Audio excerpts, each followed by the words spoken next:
Harley comes out as well, he has been one of the greatest. The passion. Patch. The passion. The passion. The passion.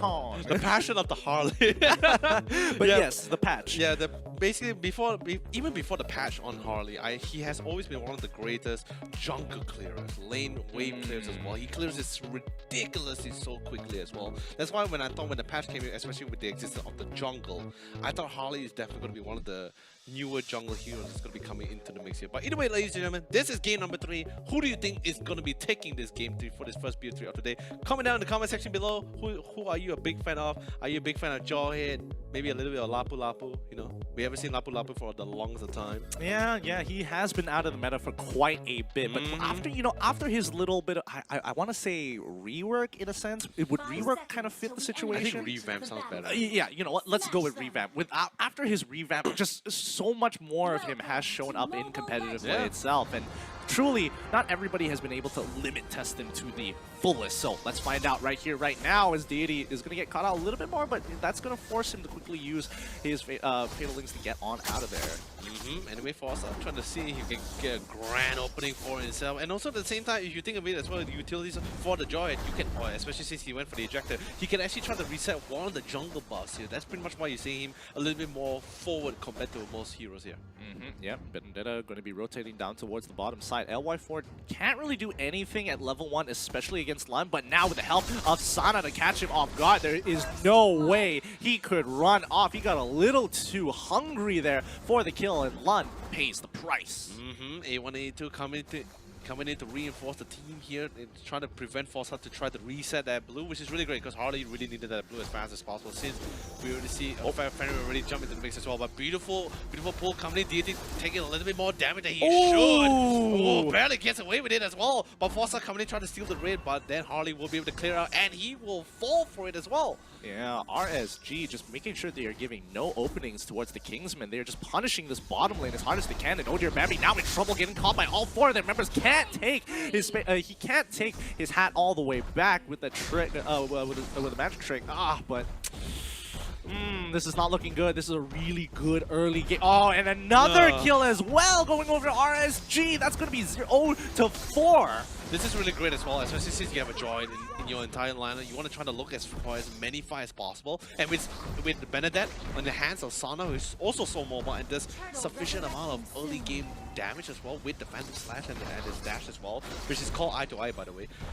They need to try to look as much fight as possible. And LY4, with his ultimate as well, he's ready to join any of these skirmishes at any time. Yeah, I mean, just the, wow, Aeon able to solo out Fenrir up, especially on the Alice, who just hit level 4. Talk about timing. Unfortunate indeed, but, you know, it's something that Kingsmen need to start making sure they stabilize this early game. I mean, definitely for sure. But anyway, LY4 just casually holding down the lane by himself. Definitely doesn't have the best of health, but he's definitely going to be able to heal up as soon as possible. But Forza coming in with the ejector and the smart missile as well, throwing A1, A2 all the way to the back line, but he will be able to evade away, has his ultimate as well, and want to see if he can try to defend this blue for his team. Yep, Jason going to be able to kind of hide around. Now they want to get on top of Sana, and here it comes, big ult, but unfortunately they get stunned up. There's nothing that they could do, and Jason's not having to pop his ult as well to get that extra damage. Looking really, really fine as Sana is able to chunk them down. They can't catch him. He's too slippery. And another pick off here with Oh Dear Bambi biting the dust with the help of Forza. Great ejector plays.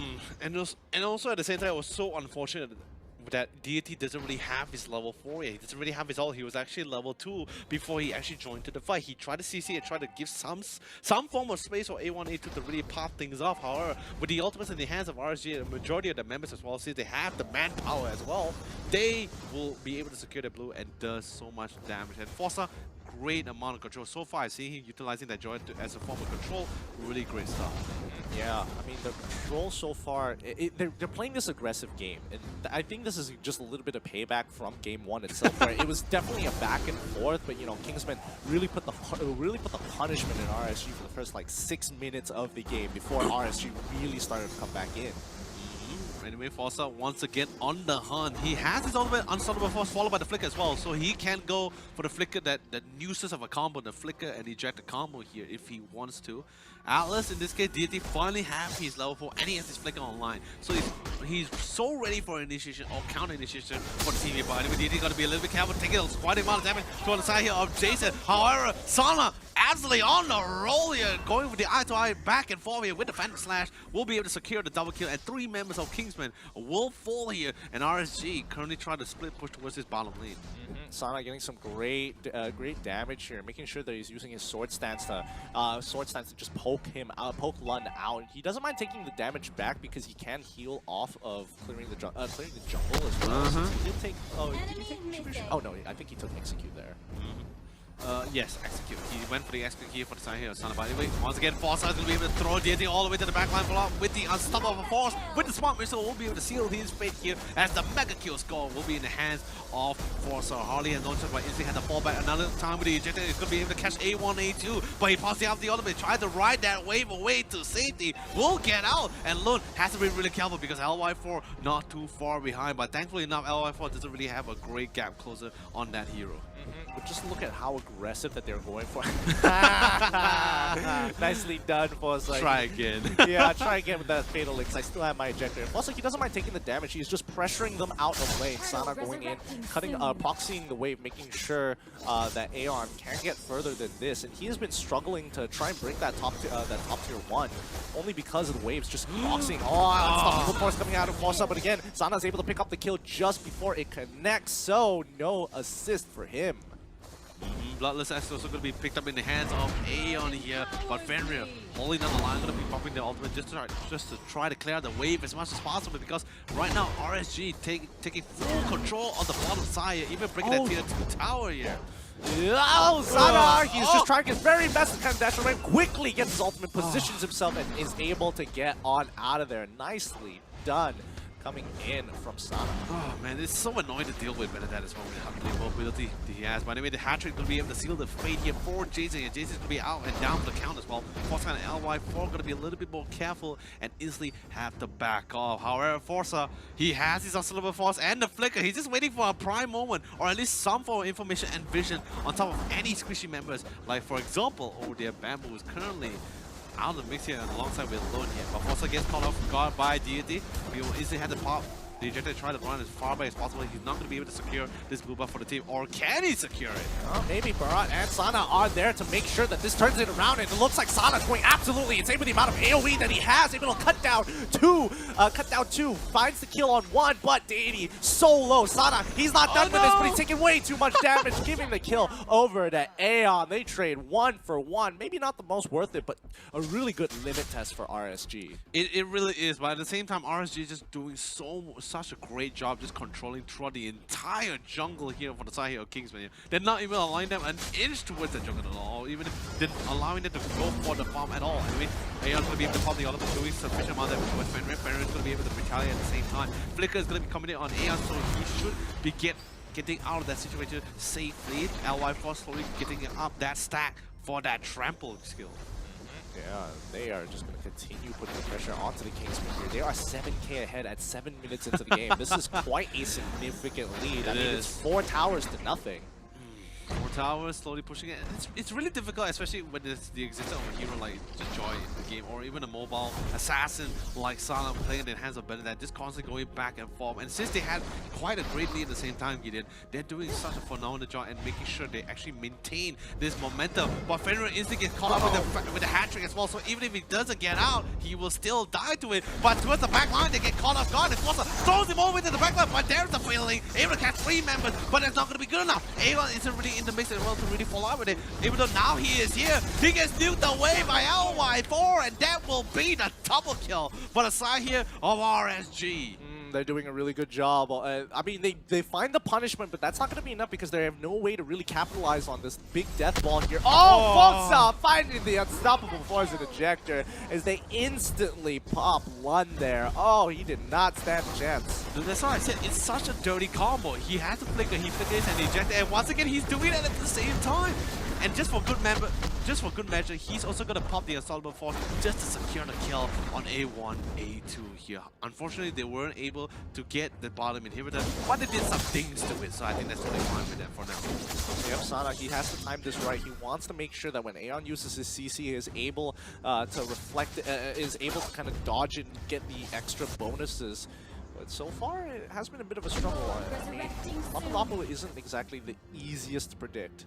I mean, definitely for sure, but at the same time, with such a lead that RG has right now, I don't think they had to worry too much about the prediction on where Lapu Lapu or at least what Aeon is trying to go for, unless it's going to be a 1v1 here. For now, all I can say Kingsmen can actually try to turn things around for themselves is they need to go for pickoffs, they need to go for split pushing, pick off one members at a time on RSG, and just try to go for objectives here, because they can't really straight up take a team fight right now.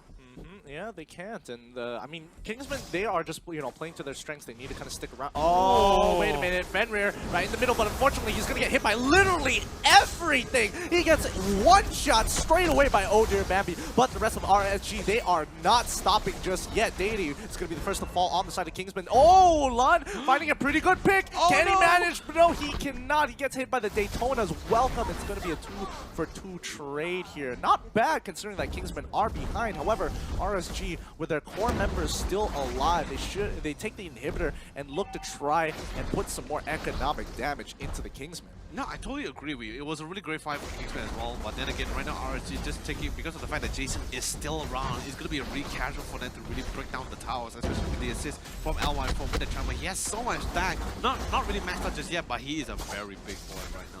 Deity had a really great feeling during that fight as well, catching all 4 members on the side here of RSG. Just unfortunately, like I said, they didn't really have enough damage to really contest this 5v5 just yet. Yep, but now they're going to be sitting on Lord, doing it with only 3 of their members. 3 men. But Fossa is going to be up front, making sure that nobody gets too close. They flicker and find Deity, forcing him to flicker. He needs to get on out of there. He quickly tries to pop it, and get away, but he manages to go for a bait with a fatal lick there. This could turn it around. Zana is first to fall, but Lund finally goes down. Aeon, he's trying his very best to survive. He flickers out of the way, and Oh Dear Bambi, he's waiting for his cooldowns just so he can get his damage down, but that's going to be it. And Jason takes him out, alleviating that pressure and keeping LY4 up and about. Aeon, can he come in here? Oh, Jason has so much damage. Oh no, welcome.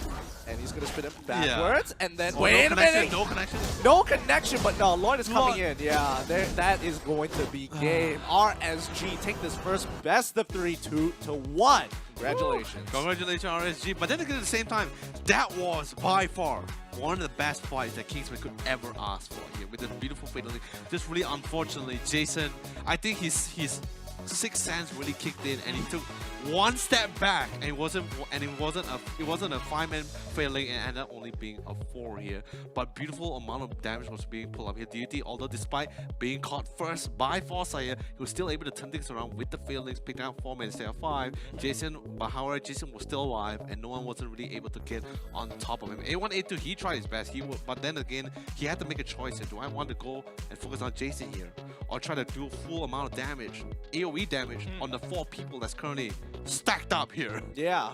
I mean, it was the right idea, but then again, it's just why Brody is so effective. Correct. He can just like charge. He can charge up his auto attack and just continue kiting around. Right. So unless you have like a point and click, a slow or a point and click CC, then it becomes a little bit easier to play around. So as long as you have that kind of like, you know, Jason sense where, oh, this is clearly happening right now, I need to start backing away. Yeah. So just really tough calls here. But at the same time, Forza really did a great job just roaming around with that joy. Yeah, that's actually true. He did a really nice job. Those ejectors have been a little bit difficult and also put a lot of pressure on their Kadita for the side of Kingsmen, who just kind of struggle to have enough abilities to make it happen. But it's time for the post-game stats. Let's have a look at what we've got here, because right now, it is looking good. It's really difficult as well, especially for some of the members of Kingsmen who still require that amount of farm for themselves. And even if they want to try to take the fight, they were literally levels behind here, because RSG just constantly kept looking for fights, or in this case, Forza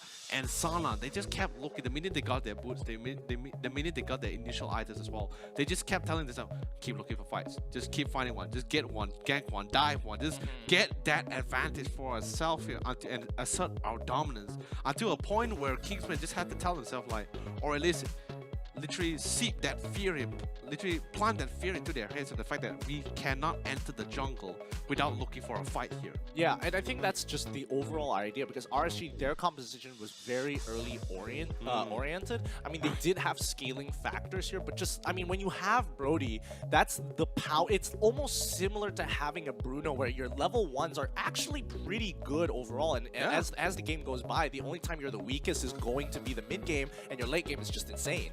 That's for sure. By the way, let's bring up the MVP, and it is of course going to be Jason here, who was playing the Brody. He has the KDA of 6,110, did the most amount, not to say, I'm not sure it was the most amount of damage, but I'm assuming he did the most amount of damage in the game here with 49,000 over there. And of course, team fight wise, he's always participating. He's not always farming too much. He knows at the same time, right, if I got my first 2 items at least, and since my team is currently asserting dominance, I might as well join in on this fun.